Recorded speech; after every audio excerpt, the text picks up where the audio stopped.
Hello and welcome. Have you ever been told you're not good enough? That your dreams are too small? For Clara, these weren't just words. They were the final cutting remarks from her ex-husband. Preston, a man who equated self-worth with net worth. He left her for a life of luxury, mocking her modest existence. But what happens when the quiet life you've built, the one he scorned, attracts the attention of someone who can buy and sell Preston's entire world? This is a story about how the universe has a funny way of balancing the scales, proving that true wealth isn't about what you have, but who you are. Before we get started, drop your city in the comments.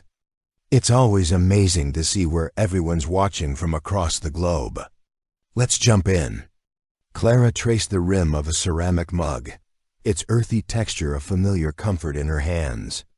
The morning sun, a soft buttery yellow, spilled into her small but meticulously kept apartment in Austin, Texas.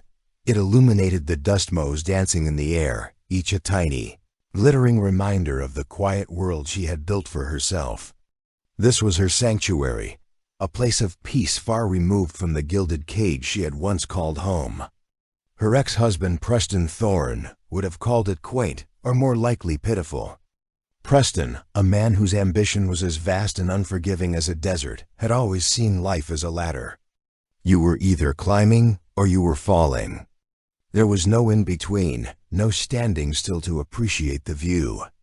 For 10 years, Clara had tried to keep pace with his relentless ascent, hosting lavish dinner parties, smiling graciously at his condescending business partners, and slowly, piece by piece, sanding down the edges of her own personality until she was as smooth and polished as the marble countertops in their multi-million-dollar mansion. The end had been as swift as it was brutal. "I need a partner, Clara, not a passenger," he had said, his voice devoid of the warmth she once cherished. He was leaving her for Sloane, a woman who was his equal in every way that mattered to him. Ruthless, impeccably connected, and with a portfolio that could rival a small nation's GDP. Clara, with her love for pottery, her volunteer work at the local animal shelter, and her dream of opening a small bookstore cafe, was in his eyes an anchor. The divorce had been finalized 2 years ago, but the echoes of his final words still haunted her. "Enjoy your modest little life, Clara. I'm sure you'll be very comfortable." The sneer in his voice had been the final twist of the knife. But Clara had done more than become comfortable. She had become herself again.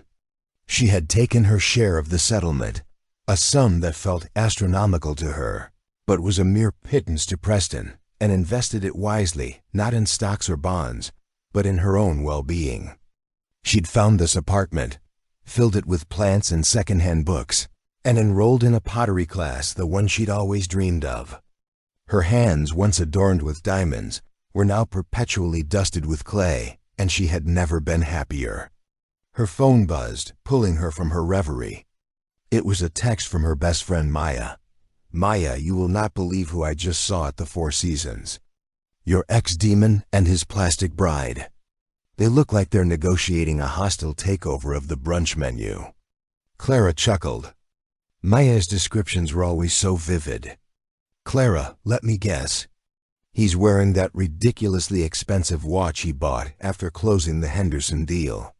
"Maya, the very same. And she's wearing a dress that costs more than my car." "They're holding court, Clara. It's disgusting." Clara felt a familiar pang, not of jealousy, but of a weary sadness.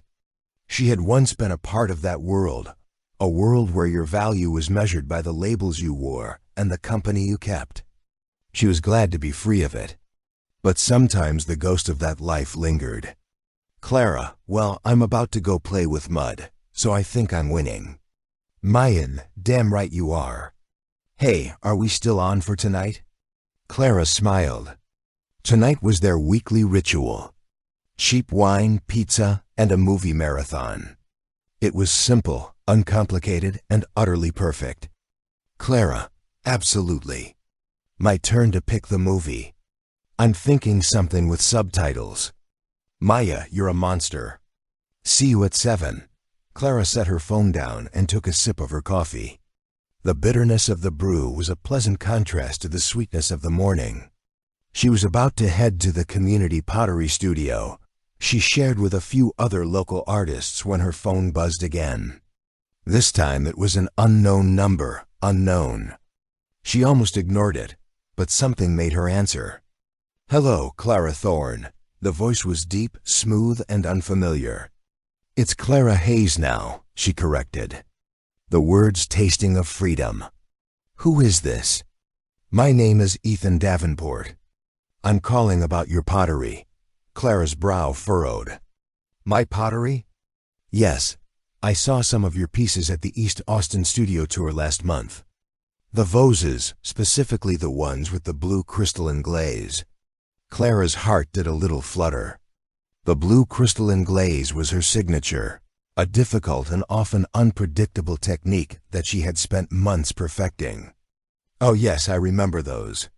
I was wondering if you take commissions." This was a first.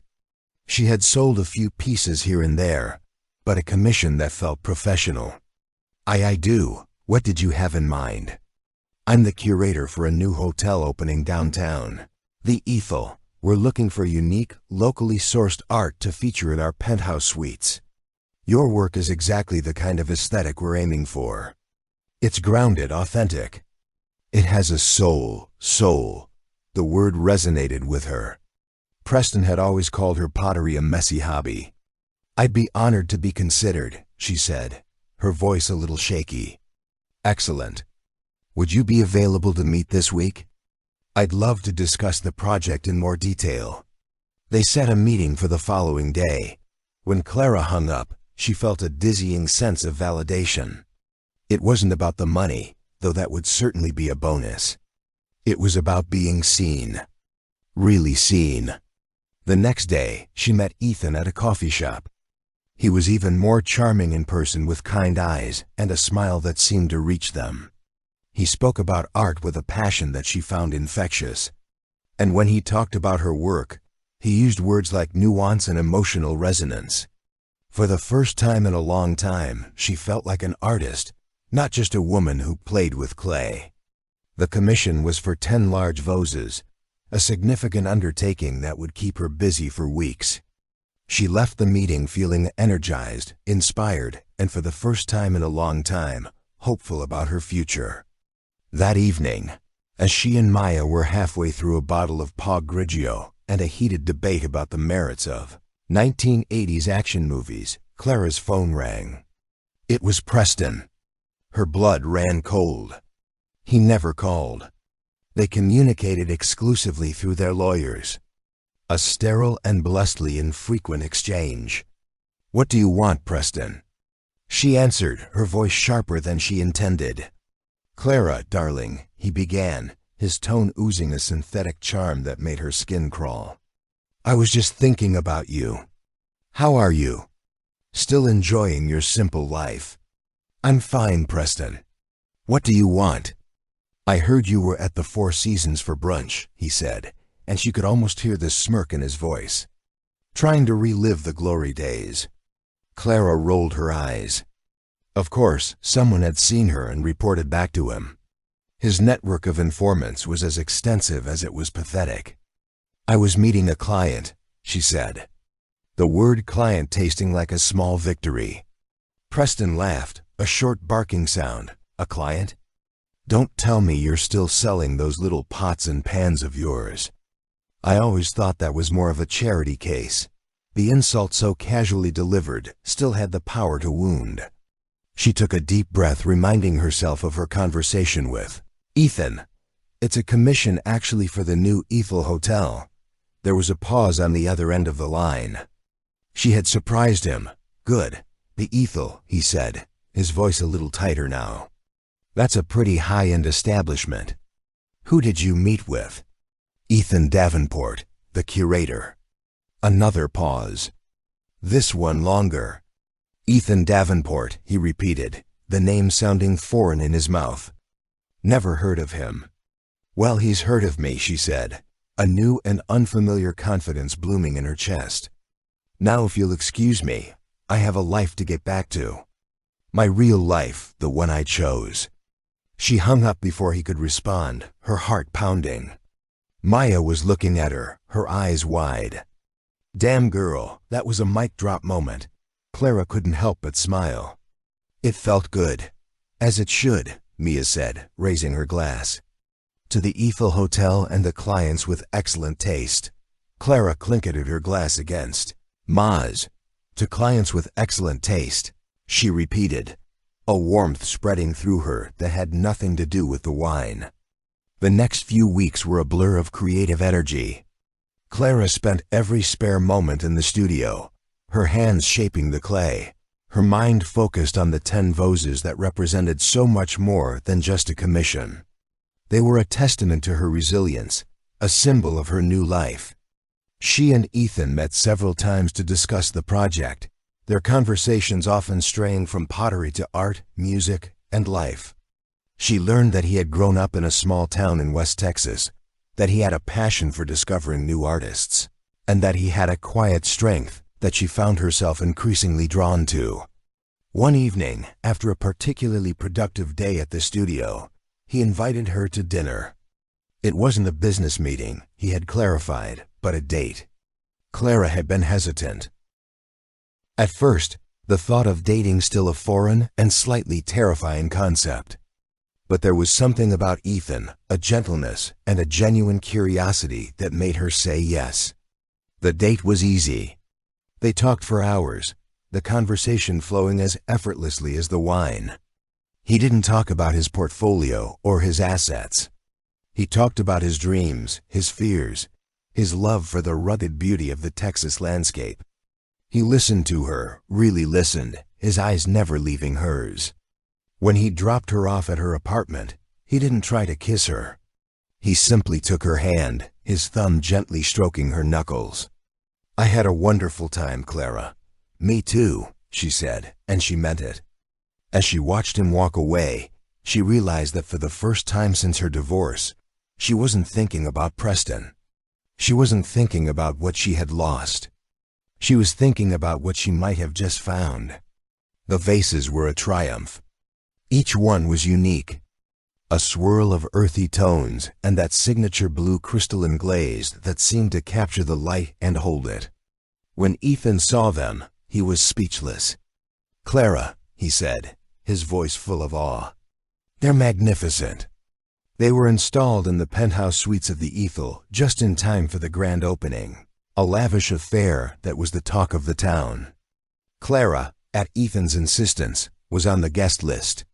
She spent a small fortune on a dress, a simple but elegant navy blue gown that made her feel like a queen. As she stood in front of her mirror, she saw not the broken woman Preston had left behind, but a confident, talented artist who was finally coming into her own. The Eiffel was a monument to modern luxury, all clean lines and soaring glass walls. The lobby was buzzing with the city's elite, a sea of designer labels and flashing diamonds. It was a world she had once known so well, but now she felt like a tourist. Ethan found her by the bar, his eyes lighting up when he saw her. "You look breathtaking," he said, his voice a low murmur in her ear. She blushed. "You clean up pretty well yourself." He took her hand, his fingers lacing with hers. "Come on, there's someone I want you to meet." He led her through the crowd, his hand a warm and steady presence on the small of her back. They stopped in front of a small group of people, at the center of which stood a man with a familiar predatory smile. Preston Clara's heart stopped. Of course he was here. An event of this magnitude was like a homing beacon for him. He was with Sloane, who looked as if she had been carved from ice, her beauty as cold as it was perfect. Preston's eyes widened in surprise when he saw her, his gaze flicking from her face to her hand, so securely held in Ethan's. "Clara," he said, recovering quickly. "What a surprise. I didn't realize you were on the guest list." The implication was clear. "You don't belong here." "Preston," she said, her voice steady. "Sloane, you remember my ex-husband?" Ethan's grip on her hand tightened almost imperceptibly. I don't believe we've had the pleasure, he said, his voice polite but with an undercurrent of steel. Preston Thorne, Preston said, extending a hand. Thorne Capital. Ethan shook his hand, his smile never wavering. Ethan Davenport. Preston's eyes narrowed. Davenport, he repeated. Any relation to Harrison Davenport? He's my father, Ethan said simply. Clara felt a jolt. Harrison Davenport was a name that even she in her self-imposed exile from the world of high finance recognized. He was a legend, a reclusive billionaire who had built a global empire from the ground up. Preston's jaw went slack. The change in his demeanor was instantaneous and almost comical. The condescending smirk was gone, replaced by a look of fawning sycophancy. Mr. Davenport, he stammered. I had no idea. It's an honor. Please call me Ethan, he said, his tone still mild, but his eyes were fixed on Preston. A silent and unreadable message passing between them. Sloane, ever the opportunist, swooped in. We're such admirers of your father's work, she gushed, her voice a syrupy sweet confection. The Davenport Foundation has done so much for the arts. Indeed, Preston added, nodding eagerly. We were just saying how we need more people like your father, people with real vision. Clara felt a surge of nausea. The hypocrisy was so thick she could taste it. These were the same people who had mocked her hobby, who had dismissed her art as worthless. Ethan, to his credit, seemed unimpressed. My father believes in supporting authentic talent, he said, his gaze shifting to Clara, a warmth in his eyes that was meant only for her. Which is why we're so thrilled to have Clara's work featured in our hotel. Preston's head snapped back to Clara, his eyes wide with a dawning, horrified understanding. Your work? Yes, Ethan said, his smile widening. Her vases are in every one of our penthouse suites. They're the centerpiece of our collection. In fact, I was just telling my father that Clara is one of the most exciting artists I've discovered in years. The color drained from Preston's face. He looked at Clara, really looked at her as if for the first time he saw not the modest ex-wife he had so carelessly discarded, but a woman standing beside the son of one of the most powerful men in the world. A woman whose art was being celebrated in the most exclusive hotel in the city. The silence stretched, thick with unspoken words. Sloane looked as if she had swallowed a lemon. It was Clara who finally broke it. It's been lovely seeing you both, she said, her voice clear and strong. But if you'll excuse us, Ethan was just about to give me a tour of the penthouse. She turned and with Ethan's hand still firmly in hers, she walked away, leaving Preston and Sloane standing in her wake. Their world suddenly, irrevocably, tilted on its axis.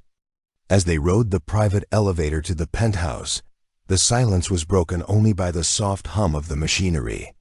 Clara's mind was racing, a whirlwind of emotion swirling within her.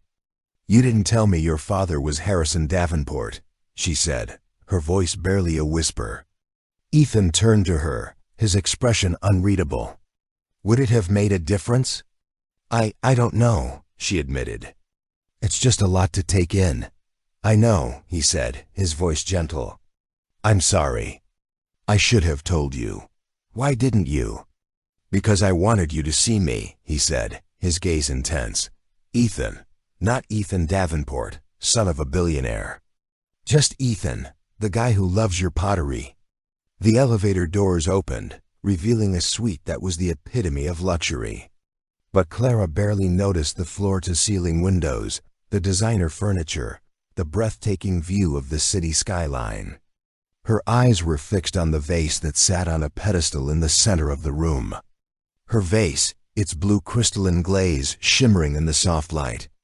I see you, Ethan, she said, her voice thick with emotion. I see you. He stepped closer, his hands coming up to cup her face. And I see you, Clara, the most incredible woman I've ever met. And then he kissed her. A kiss that was full of all the words they hadn't said. A kiss that tasted of new beginnings and second chances. In that moment, Surrounded by the trappings of a world she had once thought she wanted, Clara realized that true wealth had nothing to do with money or status. It was about connection. It was about authenticity. It was about finding someone who saw the masterpiece in your messy, beautiful, perfectly imperfect life. And as she kissed him back, the echoes of her past life finally blessedly faded into silence. The weeks following the Ethel's grand opening were a surreal dream. Clarara's name, once relegated to the society pages as an accessory to Preston Thorne, was now being whispered in the art galleries and cultural circles of Austin. The story of the unknown potter discovered by the enigmatic son of Harrison Davenport was a compelling narrative, and the city's media, always hungry for a Cinderella story, devoured it. Her small online shop, once a trickle of sales to friends and local enthusiasts, was now flooded with orders. Inquiries for commissions came from as far away as New York and San Francisco. She had to start a waiting list, a concept that was both thrilling and terrifying. The community studio, once her quiet refuge, now felt too small, too public. She found herself longing for a space of her own, a place where her burgeoning career could take root and grow. Ethan was her anchor in this whirlwind. He was unfailingly supportive, celebrating her successes with a quiet pride that felt more genuine than any applause. He was also fiercely protective, acting as a buffer between her and the more aggressive reporters and gallery owners who now vie for her attention. He understood her need for solitude, for the quiet moments with her hands in the clay, and he made sure she had them. Their relationship deepened, evolving from the tentative early stages into a comfortable, intimate partnership. They spent their evenings cooking together in her small apartment, their weekends exploring the hill country, and their nights tangled in each other's arms. With him, she felt safe, cherished, and for the first time truly loved for who she was, not who he wanted her to be. But the shadow of her past was long. One afternoon, while she was sketching designs for a new collection, a sleek black car pulled up in front of her apartment building.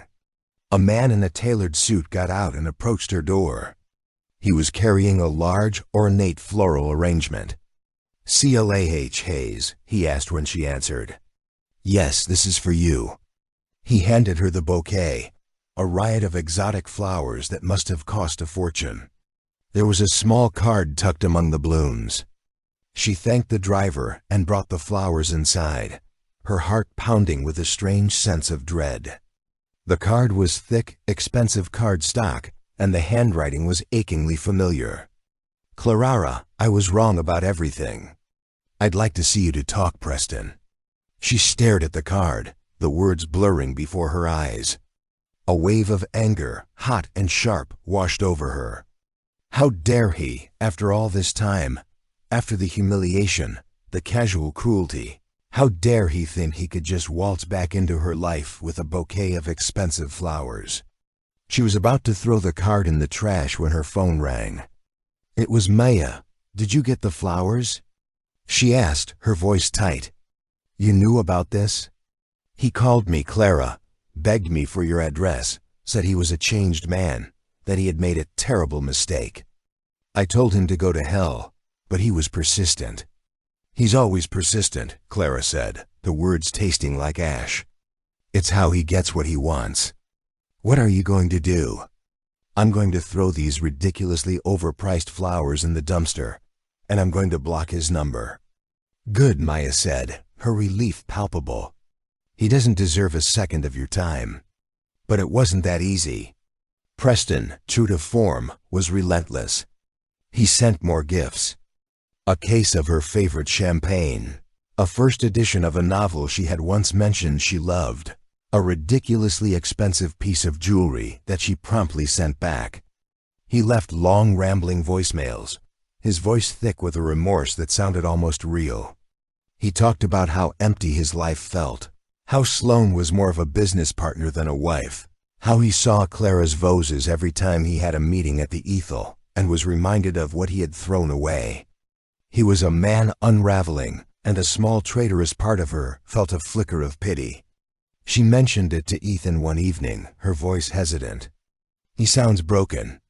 Ethan, who had been listening patiently, his expression unreadable, took her hand. "People like Preston don't break, Clara. They bend. They adapt. He's not sorry for what he did. He's sorry for what he lost. Not you, but the access you now represent." His words were a splash of cold water, and she knew he was right. Preston wasn't mourning the loss of their love. He was mourning the loss of his proximity to power. He had seen her with Ethan, had connected the dots to Harrison Davenport. And now he wanted back in. The final straw came a week later. Clara was at the studio, a new, larger space she had just leased in a converted warehouse district. It was her sanctuary, a place of light and air and creative possibility. She was unloading a kill, her hands covered in a fine layer of ash, when the door opened, and he walked in. Preston, he looked smaller somehow, less imposing than she remembered. The expensive suit seemed to hang off his frame, and there were dark circles under his eyes. "Clara," he said, his voice soft, "what are you doing here, Preston? How did you find me?" "It wasn't hard," he said with a ghost of his old smirk. "You're a local celebrity now." She straightened up, wiping her hands on her apron. "You need to leave, please," he said, taking a step closer. "Just 5 minutes, that's all I ask." She hesitated, her resolve wavering. She had played this scene in her mind 100 times, and in every version, she was strong, defiant, untouchable. But seeing him here in her space, a place that was so intimately hers, she felt a tremor of the old fear, the old insecurity. "Fine," she said, her voice clipped. 5 minutes, he launched into a well-rehearsed speech. A litany of regrets and apologies that sounded as if they had been crafted by a team of public relations experts. He talked about the pressure he had been under, the mistakes he had made, the superficial world he had been trapped in. "I see that now," he said, his eyes pleading. "You were the only real thing in my life, Clara. I was a fool to let you go." She listened, her expression a mask of neutrality. When he was finished, she simply said, "Are you done?" He looked taken aback. Yes. Good," she said, her voice cold as ice. "Now let me tell you what I see. I see a man who didn't value me until someone else did. I see a man who mocked my dreams until he realized they could be profitable. I see a man who is not in love with me, but with the idea of me, with the proximity to a world he so desperately wants to be a part of." She took a step closer, her eyes blazing. "You didn't come here to win me back, Preston. You came here to network. You saw me with Ethan Davenport, and you saw an opportunity. That's all I've ever been to you, isn't it? An opportunity, a stepping stone, an asset." He flinched, the truth of her words hitting him like a physical blow. "That's not true, isn't it?" She challenged. "You left me because I was modest, because I wasn't ambitious enough for you. But now that my modest life has the attention of a billionaire, suddenly I'm the one that got away. You're not sorry, Preston. You're just a bad investment banker who miscalculated my value." The color drained from his face. He looked for the first time truly defeated. "Now get out of my studio," she said, her voice low and dangerous. "And don't ever contact me again." He stared at her for a long moment, his expression a mixture of shock, anger, and something that looked almost like respect. Then, without another word, he turned and walked away. As the door closed behind him, Clara let out a breath she didn't realize she had been holding. Her legs felt weak, and she sank onto a nearby stool, her body trembling. But through the fear, through the anger, there was a surge of triumph. She had faced her dragon, and she had won. That evening, when she told Ethan what had happened, he simply held her, letting her cry out all the years of hurt and frustration. "I'm so proud of you," he whispered into her hair. "I was so scared," she admitted. "I know," he said. "But you did it. You set yourself free. and she had the final lingering chain to her past had been broken. She was no longer Clara Thorne, the discarded wife. She was Clara Hayes, the artist, and her future was a blank canvas waiting to be filled. A few weeks later, Ethan came to her studio with a bottle of champagne and a mysterious smile. "What are we celebrating?" she asked, wiping a smudge of clay from her cheek. "I have a surprise for you," he said, his eyes sparkling. "Two, actually." He handed her a thick envelope. Inside was a plane ticket to Florence, Italy, and a brochure for a master class in ceramic restoration at a prestigious art institute. "Ethan," she breathed, her eyes wide. "I don't know what to say." "Say you'll go," he said. "You've been working so hard building your business, dealing with distractions. You deserve a break, a chance to just be an artist, to learn and be inspired." Tears welled in her eyes. It was the most thoughtful gift she had ever received. "Thank you," she whispered. "That's not all," he said, his smile widening. He pulled out his phone and showed her a news article. The headline read, "Thorne Capital under investigation for fraud," Clara gasped. The article detailed a complex web of shell corporations, insider trading, and embezzlement. Preston's empire, the one he had built on the ashes of their marriage, was crumbling. "How? What happened?" "Let's just say," Ethan said, his expression carefully neutral, "that when you mess with the people I care about, you attract a certain level of scrutiny. My father has a very long reach and a very low tolerance for bullies." Clara stared at him, a dawning understanding in her eyes. He hadn't just protected her. He had avenged her. It was a gesture of such fierce, unwavering loyalty that it took her breath away. "You did this for me." "I did this," he corrected gently. "For us. No one gets to hurt you, Clara. Not anymore." He popped the cork on the champagne, the sound echoing in the high ceiling space. "To Florence," he said, handing her a glass. "And to new beginnings," she clinketed her glass against his, her heart full to bursting. "To new beginnings," she repeated, her voice full of a joy so profound it felt like a prayer as the bubbles danced on her tongue. She looked around her studio at the bags of clay, the shelves of glazes, the kiln that glowed with the promise of creation. This was her world, the one she had built with her own two hands. It was real. It was authentic. And it was hers. And for the first time, she understood that her modest life was anything but. It was a masterpiece in the making. The trip to Florence was a revelation. Immersed in the art and history of the city, Clara felt a creative awakening unlike anything she had ever experienced. She spent her days in the cool, quiet halls of the Restoration Institute, her hands carefully mending the broken pottery of centuries past. It was a slow, meditative process, a conversation with the artists who had come before her. She was not just fixing their work. She was honoring their legacy. In the evenings, she and Ethan would wander the cobblestone streets, getting lost in the labyrinthine alleyways, discovering hidden trattorias and tiny artisan shops. They ate gelato by the Arno, watched the sunset from the Piazzale Michelangelo, and talked for hours about art, life, and the future. It was in Florence that Ethan told her the full story of his family. He spoke of the immense pressure of being Harrison Davenport's son, the constant struggle to forge his own identity in the shadow of his father's legend.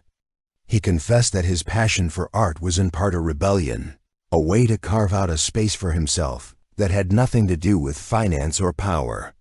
"He wanted me to follow in his footsteps," Ethan said one evening as they sat on the steps of the Duomo, the magnificent cathedral glowing in the twilight. "He saw my love for art as a weakness, a distraction. It took me a long time to convince him that it was my strength. He sees it now," Clara said, her hand finding his in the darkness. "He must." "The easel is a testament to that," Ethan smiled, a sad, wistful expression on his face. "He sees the success, the return on investment, but I'm not sure he'll ever truly understand the why." In that moment, Clara saw the vulnerability beneath his quiet confidence. He was not just a billionaire's son. He was a man searching for his father's approval. A man trying to bridge the gap between two very different worlds. And she, in her own way, understood that struggle. When they returned as Austin, Clara was a changed woman. The last vestiges of her insecurity had been stripped away, replaced by a quiet, unshakable confidence in her own talent and her own worth. She threw herself into her work. Her new collection inspired by the colors and textures of Florence. Her pieces were bolder, more ambitious, and infused with a depth and maturity that reflected her own personal growth. The news of Preston's downfall had sent shock waves through the city's business community. Thorn Capital had imploded, taking with it the fortunes of many of Austin's elite. Preston, facing a mountain of legal battles and a flock of angry investors, had disappeared from the social scene. Sloane, in a move that surprised no one, had filed for divorce, her loyalty as fleeting as her husband's fortune. Clara felt a strange sense of detachment from it all. It was as if she were watching a movie about someone else's life. The man who had once held so much power over her was now a cautionary tale. A ghost from a past that no longer felt like her own. One afternoon, Ethan called her, his voice tight with an emotion she couldn't quite place. "Can you meet me? There's something I need to show you." He gave her an address in a part of town she didn't recognize. A quiet tree-lined street of stately old homes. When she pulled up, she saw him standing on the sidewalk in front of a magnificent, sprawling mansion. A beautiful but neglected relic from a bygone era. "What is this place?" she asked, her eyes taking in the peeling paint, the overgrown gardens, the faded grandeur of the house.